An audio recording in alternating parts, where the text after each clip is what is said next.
Hello class. Welcome back बच्चों। लो प्यारे बच्चों, स्टार्ट करते हैं नया लेक्चर। बेटा, लास्ट लेक्चर में ना बैलेंस शीट की चर्चा शुरू कर दी थी हमने, और एसेट साइड पर काफी अच्छा सा डिस्कशन कर लिया है। अभी भी बता रहा हूँ बेटा, एसेट साइड का डिस्कशन पेंडिंग है। अभी एक बार लाइबिलिटीज फिनिश कर दो, फिर दोबारा एसेट्स पे आना है किसी स्पेसिफिक वजह के चलते। ठीक है जी। और फिर बेटा बुक में इस पर बेस्ड एक दो क्वेश्चन है, वो खत्म करेंगे तो फाइनेंशियल स्टेटमेंट खत्म होगा। नेक्स्ट वीक में बेटा मंडे ट्यूसडे बस ये 2 दिन लगने चाहिए, चैप्टर खत्म। वेडनेसडे से एक आखिरी चैप्टर शुरू कर देंगे, फाइनेंशियल स्टेटमेंट विद एडजस्टमेंट। ये विदाउट एडजस्टमेंट था, फिर विद एडजस्टमेंट स्टार्ट कर देंगे। एक बात और बेटा, कि उस चैप्टर के बाद भी एक और प्रैक्टिकल चैप्टर है, अकाउंटिंग फ्रॉम इनकम्प्लीट रिकॉर्ड्स। उसका भी थोड़ा सा पोर्शन आपके कोर्स में है, बाकी सारा चैप्टर कटवा देते हैं सभी टीचर्स। ठीक है, तो उसकी भी 2-4 दिन की बातें और होंगी, और बेटा पूरा सिलेबस खत्म होने की तरफ बढ़ रहे हैं हम। ठीक है बाबू, कल हमने क्या चर्चा करी थी, एक बार मैं फटाफट से रिवाइज कर रहा हूं, आप सब सामने देखेंगे, कोई भी ना बोले बेटा 40 से 45 मिनट, कोई भी ना बोले, सब सामने देखो। और वो कल जब हमने बैलेंस शीट की चर्चा शुरू की थी तो लिखा था बैलेंस शीट एज एट 31 मार्च 24। बैलेंस शीट हमेशा फाइनेंशियल ईयर के आखिरी दिन बनाई जाती है, हमेशा फाइनेंशियल ईयर के आखिरी दिन। फॉर्मेट आपको पता ही है बेटा, लाइबिलिटीज, अमाउंट, एसेट्स और उनकी अमाउंट। कल बेटा फॉर योर सरप्राइज हमने 18 से 19 एसेट्स लिख दी थी। 18 से 19, जो लोगों को लगता है ना हमने तो एसेट्स पढ़ी कितनी है, 2-4 पढ़ी हैं, 18 से 19 एसेट लिखी। ठीक है जी, जिसमें बेटा मैं अब शॉर्टकट में लिख रहा हूँ, कल डिटेल डिस्कशन हो चुका है। लैंड एंड बिल्डिंग की बात करी, प्लांट एंड मशीनरी की बात करी, फर्नीचर फिक्सर्स की बात करी, किसी ने मुझे इन्वेस्टमेंट की भी बात बताई, कॉपीराइट की बात करी, पेटेंट्स की बात करी, ट्रेडमार्क की बात करी, गुडविल की बात करी, cash in hand, cash at bank, closing stock, BR, prepaid expenses, accrued income. इसके अलावा मैंने जाते कह दिया था कि कंप्यूटर सॉफ्टवेयर भी आप इसमें लिख सकते हो, कंप्यूटर्स, व्हीकल्स। शायद बेटा ये लिस्ट थी जो कल मैंने पढ़ाई, इसके अलावा शायद और कुछ तो नहीं था। 3 और 3 6 9 12 15 और 2 17, शायद 17 होंगी बेटा। एक आध और भी कोई हो सकती है जो शायद मैं बेटा कल लिख कर बैठा हूं और आज भूल गया हूं। चलो जी, अब आप बात को आगे बढ़ा दूं, एक बार लाइबिलिटी पर शिफ्ट कर दूं। कल मैंने बेटा आपसे ये भी पूछ लिया था, अगर आपको किसी एसेट्स के बारे में जानना है तो आप वो भी बता दो। तो हमने डिस्कशन किया था बेटा कॉपीराइट, पेटेंट और ट्रेडमार्क के ऊपर कि ये कैसे एसेट्स हैं किसी बिजनेस की। ठीक है जी, और मैं बता रहा हूँ 2-4 दिन के बाद ये बिजनेस स्टडीज में भी टॉपिक आने वाला है, बिल्कुल सिमिलर टॉपिक। ठीक है जी, तो वहां चर्चा बहुत ज्यादा रिलेट हो जाएगी, और बेटा मैच भी हो जाएगी और रिवाइज भी हो जाएगी। आगे बढ़ा रहे हैं बेटा चर्चा को, लाइबिलिटीज से स्टार्ट कर रहे हैं। लाइबिलिटीज अभी बड़ा इंपॉर्टेंट पोर्शन है, सब सामने देखेंगे। बेटा लाइबिलिटी साइड हम क्या लिखते हैं ये भी समझ लेना। मैं बैलेंस शीट बना रहा हूं 31 मार्च 24 को। मतलब क्या बेटा, अगर मैं बैलेंस शीट 31 मार्च 24 को बना रहा हूं कि 31 मार्च 24 के दिन मेरी एसेट्स एसेट ऐसी हैं और उनकी पोजीशन ये है, उनकी वैल्यू ये है बेटा, 31 मार्च के दिन वैल्यू ये है। सेम वे बेटा मैं 31 मार्च के दिन सारी लाइबिलिटीज लिखने जा रहा हूं। और अगर मैं लाइबिलिटीज लिखने जा रहा हूं, सबसे पहली लाइबिलिटी जो आज तक हमने सीखी है बेटा, वो लाइबिलिटी है कैपिटल। याद है आपको बात? सबसे पहली लाइबिलिटी जो हमने सीखी है वो क्या सीखी है बेटा? कैपिटल। किस हिसाब से लाइबिलिटी थी? बिजनेस एंटिटी कंसेप्ट पढ़ते थे आप, याद तो नहीं होगा बेटा, शुरू के 4 दिन में ही पढ़ लिया था। क्या था बिजनेस एंटिटी कंसेप्ट? कि बिजनेस तो बिल्कुल अलग चीज है और बिजनेसमैन तो बिल्कुल अलग चीज है, और हम अकाउंट्स किसके बनाते हैं? बिजनेस के बनाते हैं। बेटा अगर बिजनेसमैन ने आपको चलाने के लिए पैसे दिए हैं तो बिजनेस कहता था भाई मैं अलग बात हूं, तू अलग बात है, तूने पैसे दिए मुझे चलाने के लिए, लाइबिलिटी है, मेरा कर्जा है, तुझे पैसे वापस करूंगा, हम दोनों अलग अलग चीजें हैं भैया। तो ऑन दैट लॉजिक बेटा capital is always regarded as a liability. याद है बात? बेटा कैपिटल में नेट प्रॉफिट जोड़ दिया जाता है, सुनते जाना बस अभी, अगर नहीं भी याद तो नेट लॉसेस माइनस कर दिए जाते हैं, एडिशनल कैपिटल इंट्रोड्यूस प्लस कर दिया जाता है, एडिशनल कैपिटल इंट्रोड्यूस्ड प्लस कर दिया जाता है और माइनस कर दिया जाता है बेटा ड्रॉइंग्स। ये सब माइनस करने के बाद जो फिगर आती है इसे बाहर पुट कर देते हैं, और ये कुछ और नहीं बेटा, इसे ही बेटा हम अपनी भाषा में बोलते हैं क्लोजिंग कैपिटल। बाबू जब मैं 31 मार्च के दिन बैलेंस शीट बना रहा हूं, 31 मार्च के दिन जो कैपिटल होती है वो कौन सी कैपिटल होती है? क्लोजिंग कैपिटल ही तो होती है। यहाँ क्लोजिंग ही तो दिखानी है। ये जो मैंने कैपिटल लिखी है सिर्फ ओपनिंग कैपिटल थी और कुछ नहीं। ओपनिंग कैपिटल में इतनी एडजस्टमेंट करने के बाद क्लोजिंग बनी और ये दिखा दी। अगर ये बात याद भी नहीं है मैं भी याद कराऊंगा, टेंशन मत लो। और ये मैं बात बता दूं, ये वाली बात कब करी होगी? मैंने शुरू के पहले हफ्ते में करी है और उसके बाद कम से कम 10 बार करी है बेटा पूरे साल में, पर मैं फिर भी याद कराऊंगा बेटा अगर आप भूल भी गए हो तो। और क्या चीज हमारी लाइबिलिटी हो सकती है? बाकी लिस्ट आप पूरी करा दो। लाइबिलिटी और क्या क्या हो सकती है? क्या कहता है पीयूष? लाइबिलिटी का नाम बताते। बिल्स पेबल, बहुत बढ़िया जी। लो जी मैंने लिख दिया बिल्स पेबल, बहुत बढ़िया। और हैंड रेस कर लो यार, ऐसा तो क्योस क्रिएट हो जाए। अनएक्रूड इनकम, अनएक्रूड इनकम, हाँ जी गौरी। क्रेडिटर्स, लो जी मैंने लिख दिए। और हैंड रेस करो। आउटस्टैंडिंग एक्सपेंसेस, हैंड रेस, हाँ जी बेटा। बैंक लोन, बैंक लोन और long term loan,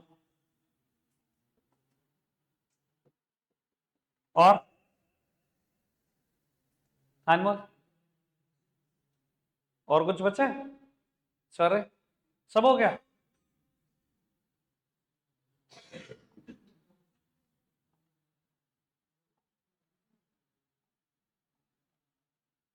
bank overdraft लिख दूं? ठीक है, मैं वैसे सीसी लिमिट भी यहां लिखना चाहता हूं अगर आपको याद है तो, कैश क्रेडिट लिमिट। याद है सीसी लिमिट? मैंने पढ़ाया हुआ है, 2-3 बार बात की हुई है बैच के अंदर। ठीक है जी, तो मैं बैंक ओवरड्राफ्ट स्लैश कर देता हूं सीसी लिमिट। ये दोनों ऐसे लोन है जो बैंक से लिए जाते हैं कुछ ही टाइम के लिए। ये शॉर्ट टर्म लोन है, ये लॉन्ग टर्म लोन है। ठीक है बाबू, बहुत सारी चर्चा है आज, बिल्कुल इंटरप्ट मत करना। ऐसा ना हो बेफालतू का जो टाइम जो मेरा टाइम जाएगा ना, मेरे पास टाइम कॉन्स्टेंट है, उसका गुस्सा निकल जाएगा आपके ऊपर बेवजह। बोलना मत बिल्कुल भी। चलो जी बेटा, अब मैंने वो कैपिटल वाला पोर्शन ना पूरा कर रहा है, आप सब सामने देख रहे हैं मेरी तरफ। एक बात बताओ प्यारे बच्चों, एक पर्सन ने, एक प्रोपराइटर ने बिजनेस शुरू किया कैपिटल लगाकर 10 लाख रुपए।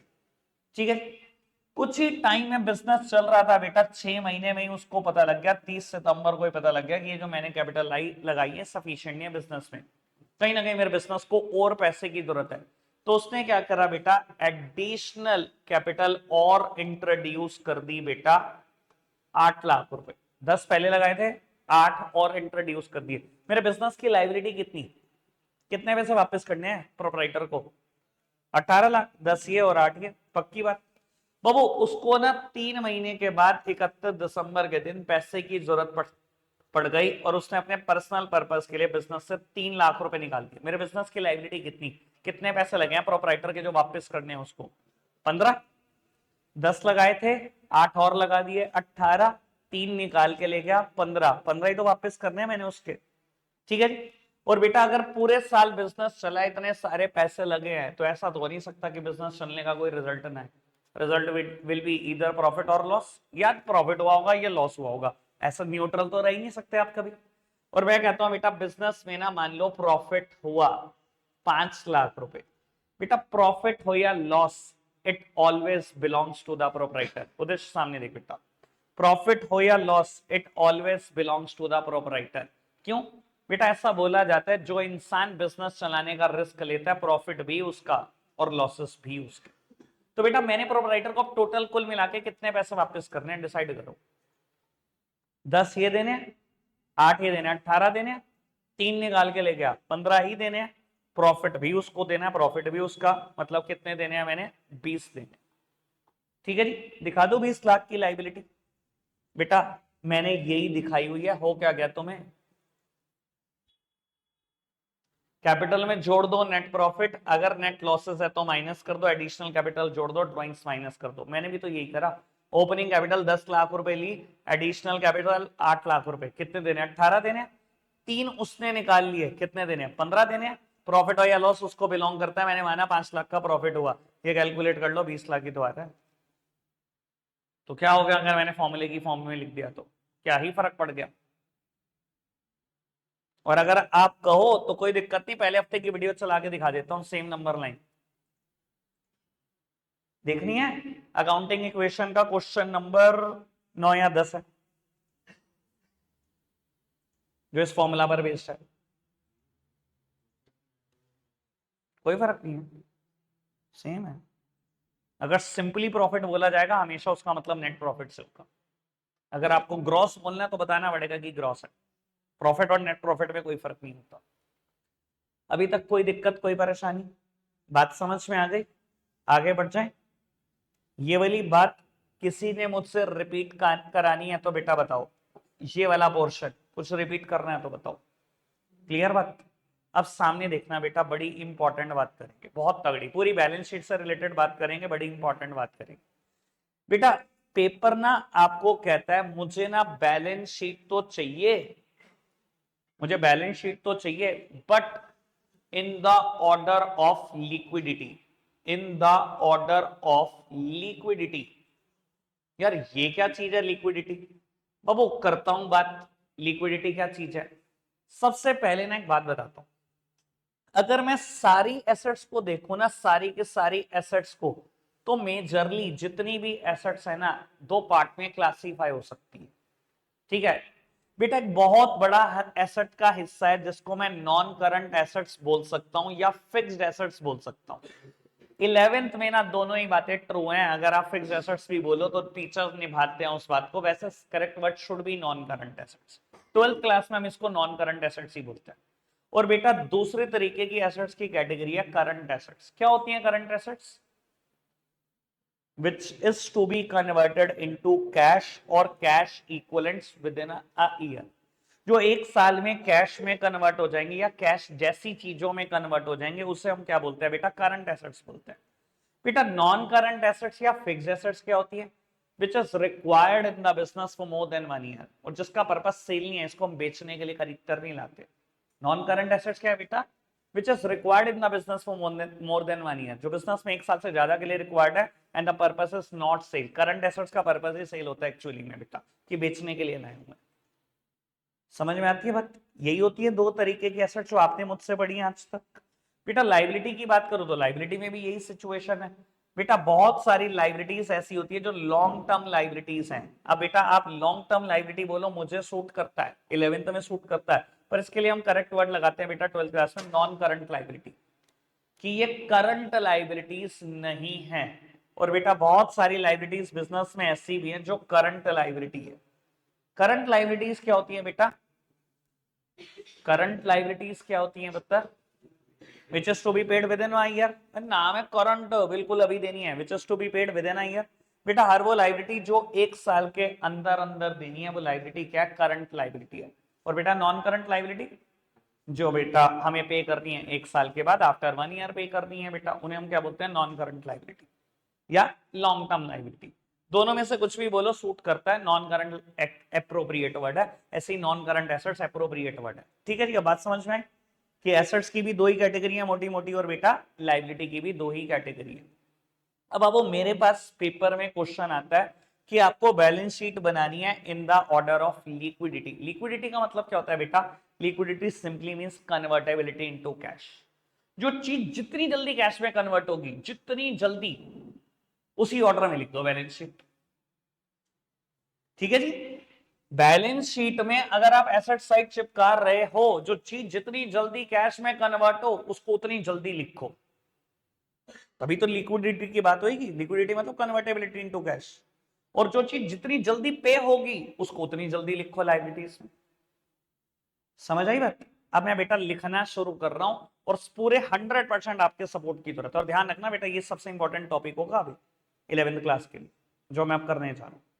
तो बेटा मैं लिखने जा रहा हूं सबसे पहले अपनी एसेट्स को लिक्विडिटी के ऑर्डर में, और फिर लिखूंगा लायबिलिटीज को। इधर देखना, बाबू अगर मुझे लिक्विडिटी के ऑर्डर में लिखना है, मैं अगर आपको ये कहूं कि सबसे पहले ना मेजर हेड सोचो कौन सा आएगा।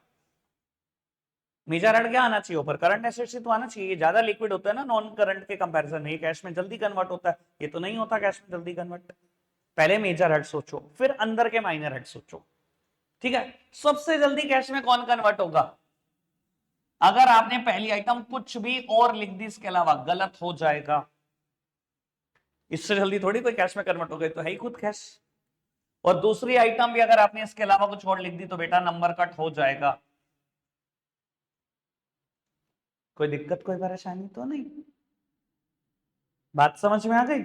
अगर मैं लिक्विडिटी का ऑर्डर लिखने जा रहा हूं, पहले मेजर हेड सोचना, करंट एसेट्स पहले सारी चिपकाओ, करंट एसेट जो जो पता है, ठीक है जी, और फिर नॉन करंट चिपकाओ। करंट में भी पहली कैश और बैंक होनी चाहिए। अब सुनना बाबू, अब किसी भी सीक्वेंस में लिख दो, आई डोंट माइंड, मैं बिल्कुल माइंड नहीं करूंगा। और जितनी करंट एसेट पता है सारी चिपका दो, ठीक है जी। अब बाबू नंबर क्लोजिंग स्टॉक का भी आएगा, नंबर डेटर बीआर का भी आएगा। अब डेटर बीआर में ना मैं हमेशा पहले बीआर को इंपॉर्टेंस दूंगा, क्योंकि ये ना लॉ के हिसाब से बेटा मेरी एसेट है, इसके पैसे मिल जाएंगे जल्दी। मुझे बहुत अच्छा से पता है, डेटर से पहले ही मिल जाएंगे पैसे। तो वो ध्यान रखना, डेटर से पहले पैसे बीआर के आएंगे। बीआर के क्यों आएंगे बेटा? लॉ से अप्रूव है ये, कोर्ट में साइन करके गया हुआ मेरा क्रेडिटर कि उसने मेरे पैसे देने हैं।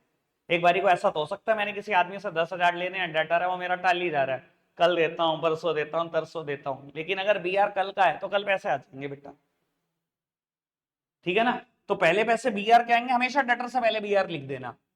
कोई दिक्कत कोई परेशानी तो नहीं? ये बात समझ में आ रही है? 5 बातें और भी हैं बेटा, कुछ करंट एसेट्स लिख दो बेटा। प्रीपेड एक्सपेंसेस, एक्रूड इनकम, और कल कोई बच्चा बोल रहा था शॉर्ट टर्म इन्वेस्टमेंट, तो मैंने उससे कहा लॉन्ग टर्म नहीं हो सकती, शॉर्ट टर्म इन्वेस्टमेंट लिखना चाहते हो लिख सकते हो। लिख दी मैंने सारी करंट एसेट्स। अब लिखो नॉन करंट, जो जितनी जल्दी कैश में कन्वर्ट होगी उसको लिखना बेटा, ठीक है। मैं ये तो नहीं कह सकता कि नॉन करंट का कोई स्पेसिफाइड फॉर्मेट है, पर मैं ये कह सकता हूं आखिरी एसेट कौन सी लिखनी है वो मैं बताऊंगा, जो बहुत मुश्किल से कैश में कन्वर्ट होती है, बहुत ही मुश्किल से। आखिरी एसेट का नाम आना चाहिए बेटा गुडविल।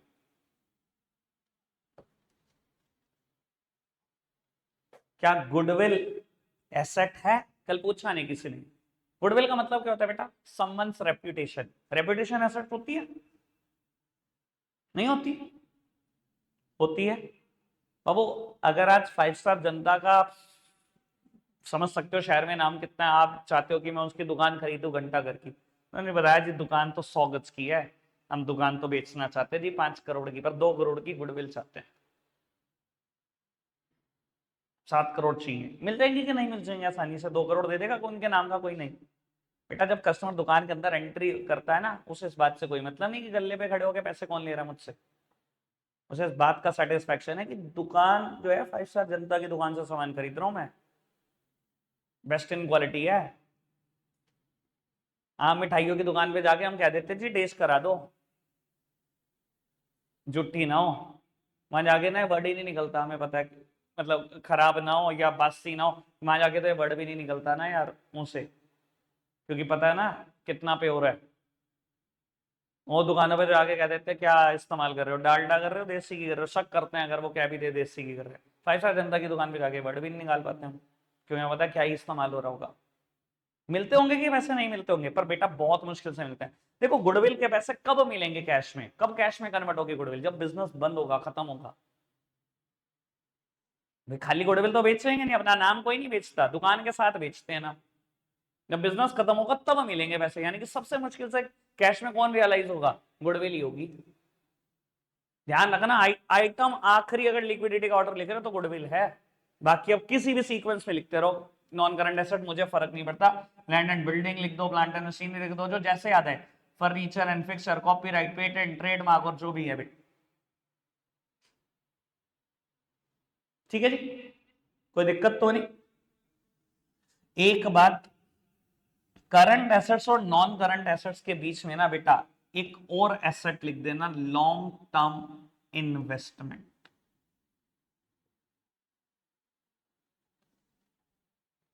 ठीक है, यानी कि मेजर हेड की बात करूं तो current assets, long term investment, non current assets. पहली आइटम कैश, दूसरी बैंक, आखिरी जो मैंने लिखने को कही वो गुडविल। बीच में जैसा मर्जी सीक्वेंस हो आपका। क्लियर पुत्र? समझ में आता है order of liquidity?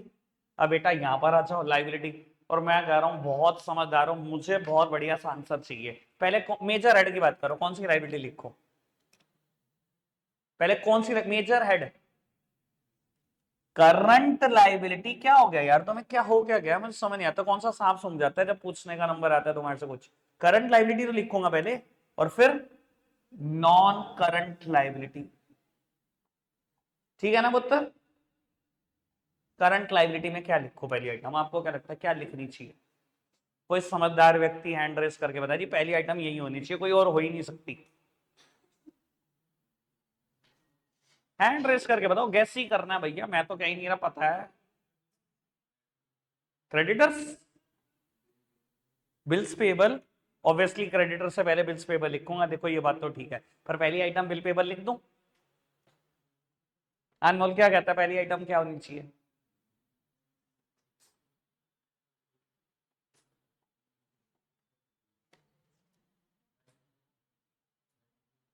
Bank coding, exactly, bank overdraft. अगर बेटा मुझसे बिजनेस स्टडीज में भी सुन लिया और यहां भी सुन लिया और आज तक नहीं बोल पा रहे हो तो बात रह क्या गई?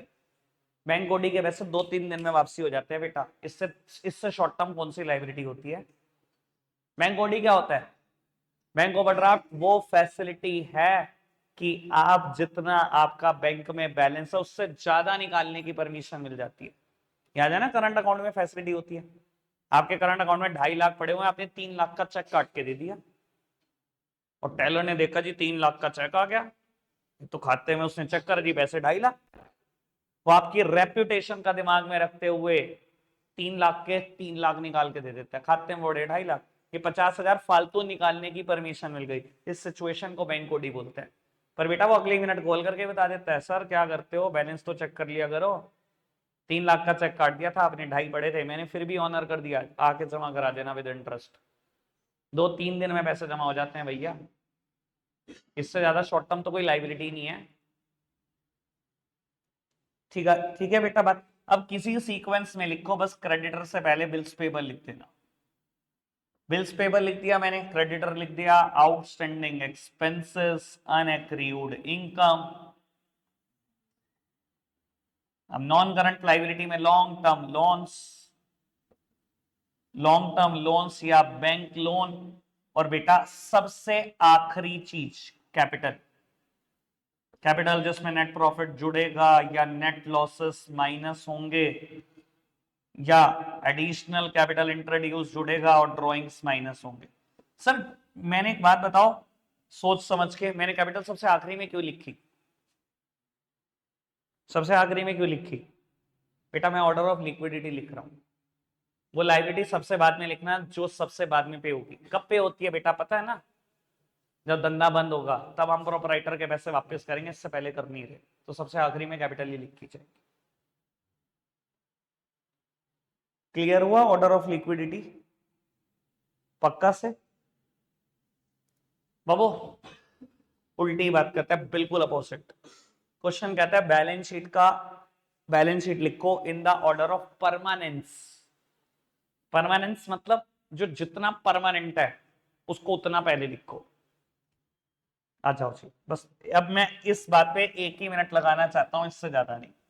बेटा बैलेंस शीट का ऑर्डर लिखना है परमानेंस के बेसिस पे।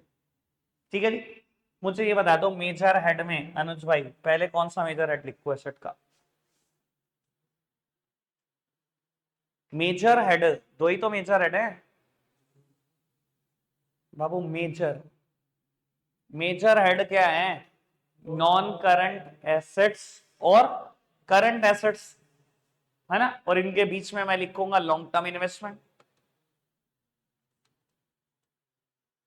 ठीक है, जो जितना परमानेंट है उसको उतना पहला लिखो, और जो जितना जल्दी कैश में कन्वर्ट हो जाएगा उसको उतना बाद में लिखो। पहली आइटम क्या होनी चाहिए? गुडविल। अब बेटा जिस मर्जी सीक्वेंस में उसके बाद लिखते हैं, कॉपीराइट पेटेंट ट्रेडमार्क कोई भी और इंटेंसिबल एसेट्स है, computer software, land and building, plant and machinery, furniture, fixer, जो भी है सब चिपका। ठीक है जी। आखिरी आइटम क्या होनी चाहिए? कैश। सेकंड लास्ट आइटम क्या होनी चाहिए? बैंक। बाकी करंट एसेट जिस सीक्वेंस में आपको पसंद हो उसमें लिखते हैं। हो गया ऑर्डर ऑफ परमानेंस डन। कितना सिस्टमैटिक अकाउंट है, कभी सोचा क्या आपने? इतनी प्यारी चीज यार, ऐसा तो कोई सब्जेक्ट ही नहीं है जिसमें 100% चीजें समझने वाली हो यार। मुझे लगता ही नहीं ऐसा कोई सब्जेक्ट है। कितनी प्यारी चीज बनाई यार। हेले यार बताओ। मैंने कहा कितनी प्यारी चीज बनाई ने, वो लड़की सोचनी शुरू कर दी यार। नहीं, उसकी बात नहीं चल रही, अकाउंट्स की बात चल रही भाई। बाबू, अगर मैं बात करूं लाइबिलिटी की, जो जितना परमानेंट है, अब उसको उतना पहला लिखो। पहली आइटम क्या होनी चाहिए स्पर्श भाई? वाई नॉट कैपिटल भाई? कैपिटल से परमानेंट कुछ है? सबसे पहली आइटम कैपिटल। वही कैपिटल में नेट प्रॉफिट जुड़ेगा और नेट लॉस माइनस होंगे, और एडिशनल कैपिटल इंट्रोड्यूस जुड़ेगा और ड्रॉइंग्स माइनस होंगे। पहली आइटम कैपिटल। फिर लिख दे कोई भी नॉन करंट लाइबिलिटी। हमारे पास तो एक ही एग्जांपल है, हमने आज तक एक ही पढ़ी है, बैंक लोन या लॉन्ग टर्म। ठीक है जी, बैंक लोन और लॉन्ग टर्म लोन। और उसके बाद लिखो बेटा करंट लाइबिलिटी। आखिरी आइटम क्या होनी चाहिए करंट लाइबिलिटी की पीयूष? आखिरी आइटम करंट लाइबिलिटी की ऑर्डर ऑफ परमानेंस है बैंक ओडी सबसे आखिरी में लिखना, क्योंकि ये बिल्कुल परमानेंट नहीं है, एक दिन में भी पे हो जाती है।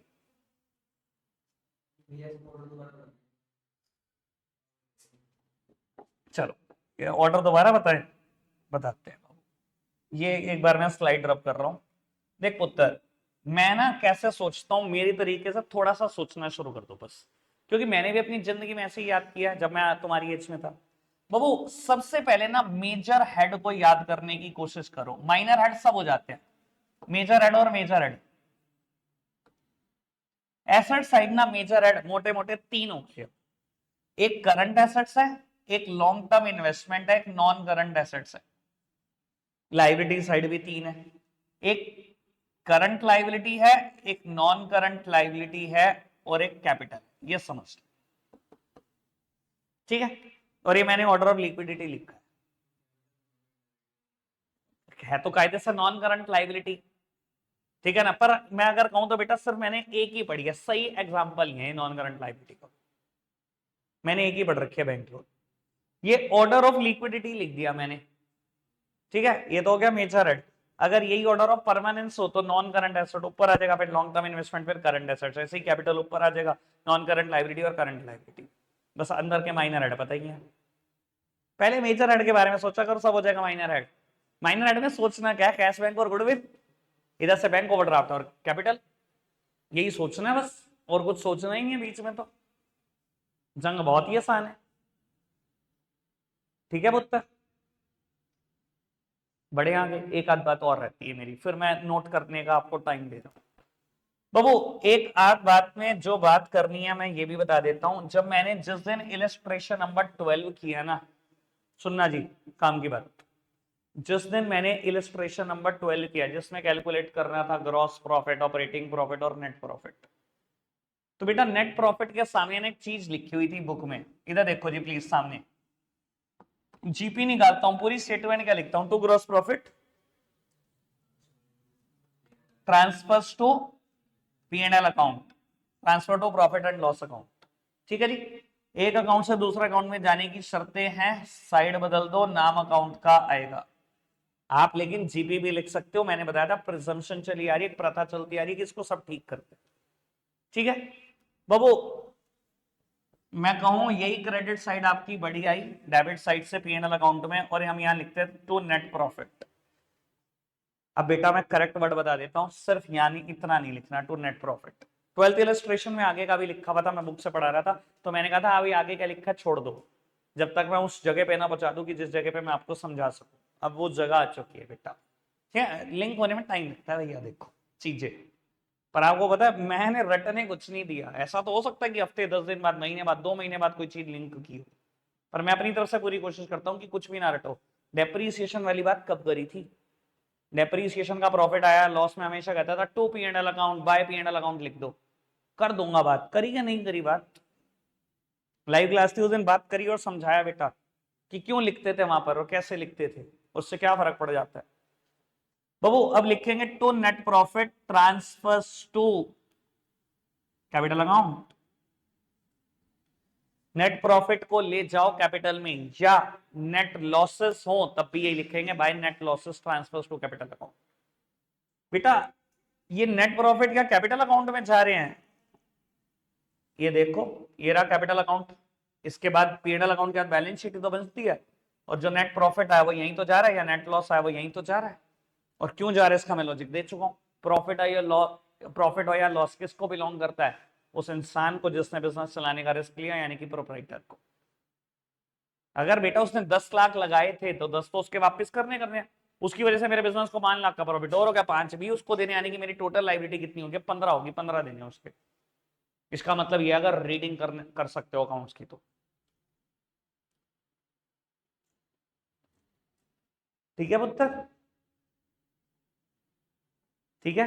जीपी में क्या लिखेंगे, to GP transfers to PNL account. NP में क्या लिखेंगे, to NP transfers to capital account. Capital में जोड़ दो, लॉस होगा तब भी यही करना। आई होप अब वो लिंकिंग वाली सारी चीज, मुझे लगता है चैप्टर मेरी तरफ से तो मैंने तो बहुत मास्टरी से पढ़ाया कि भाई चिपक जाए बस यहाँ पे, और इतने दिन लगा दिया, आप उठाकर देख लेना पास्ट ईयर की वीडियोस, 4 लेक्चर लगाए हुए हैं पूरे चैप्टर में, 8 ऑलरेडी हो चुके हैं आज। मैं इतना टाइम खर्च कर रहा हूँ कि नंबर भी आए, और सिर्फ नंबर ना आए बेटा, 12th में दिक्कत ना आए बिल्कुल भी। पता नहीं यार आप क्या कर रहे हो। ठीक है जी, अब एक काम करेंगे बेटा, ऑर्डर ऑफ लिक्विडिटी लिख लेंगे और परमानेंस।